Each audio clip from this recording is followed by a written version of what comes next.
Just imagine your addiction is a boss, like from a video game. Probably looks ugly and has several health bars. Now imagine you're the player. Every day you wake up with a full energy bar, but every minute you spend on your addiction is like the boss hitting you, draining you of your energy and focus. Personally for me, by the end of each day, I think my old self had negative energy.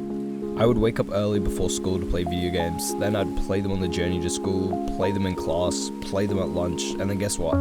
Yup, play them after school. There wasn't a single moment of the day I wasn't willing to sacrifice for video games. Like, seriously. I literally snuck my Nintendo Switch into class to play it. I was genuinely at like negative 1000 energy. But now I'm pretty different. The only time I really play video games is for this YouTube channel.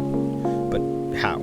How did I go from getting a constant stream of video game dopamine to my head to only playing literally once or twice a month? And can you do the same? Well, of course you can. You simply just gotta start hitting that big old boss in its weak spot.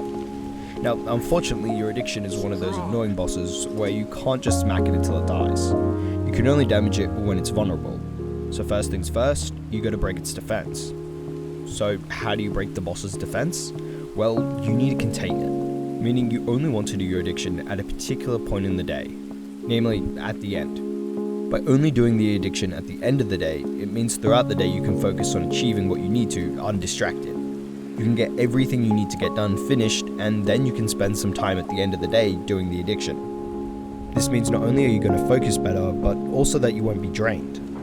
Like I mentioned before, indulging in your addictions really drains your energy, so doing it at the end of the day, once everything is finished, means it doesn't matter how much energy it drains. I should make it clear though that doing any kind of addiction right before bed is a bad idea. Sleep is vitally important for you, so you don't want that time to bleed over into your sleep. And don't think, oh no, it's fine. Trust me, you will end up thinking just 5 more minutes. Once you've broken the boss's defense for a week or so, from here it's just about hacking away at the boss's health. You want to progressively reduce the amount of time you spend doing the addiction. So if you're doing your addiction 2 hours every day, then try to do it just 1 hour and 40 minutes every day instead. Then the next week, reduce it again by another 20 minutes and so on. If you're anything like me, you might just want to decrease it by 2 hours after the first week, or better, just stop. But that's not going to work. That's like a level 1 character looking up at the level 100 boss and saying, nah, I'd win. You simply don't stand a chance. You have to work your way there. You can't expect to instantly kill the boss in a single strike. You have to continually hack away at it. After all, just think for a minute, how many years have you spent building this addiction up? Once you've reduced the time to around 30 minutes, which is what I find works best, you can start gradually cutting back the number of days you do each week, instead of the actual amount of time. Now, sometimes there might be weeks where you spike up and do way more than you're supposed to. It's not ideal, but that's okay. You're only human. It's probably going to happen at some point, but that's still not an excuse to give up.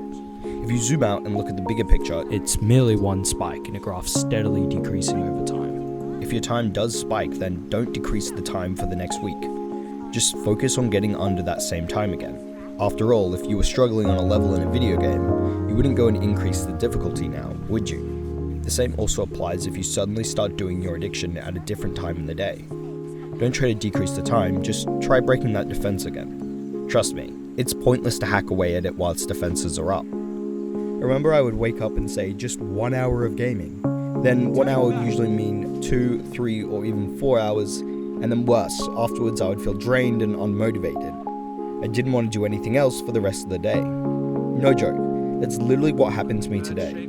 Just before I wrote the very script you're hearing for this video, I was setting up a new recording software. Of course, I wanted to test it out, and I thought, I need footage anyway. Then I ended up playing 40 minutes of video games. Will it be useful? Well, yes. But would it have been better if I did it at the end of the day? Yes. Because now as I've gone through my day, my brain keeps going back to the game, and I just generally feel more resistant in doing my work. For your actionable step, just start with the plan to kill the boss. Figure out which part of your day you're going to contain your addiction to, and try it out.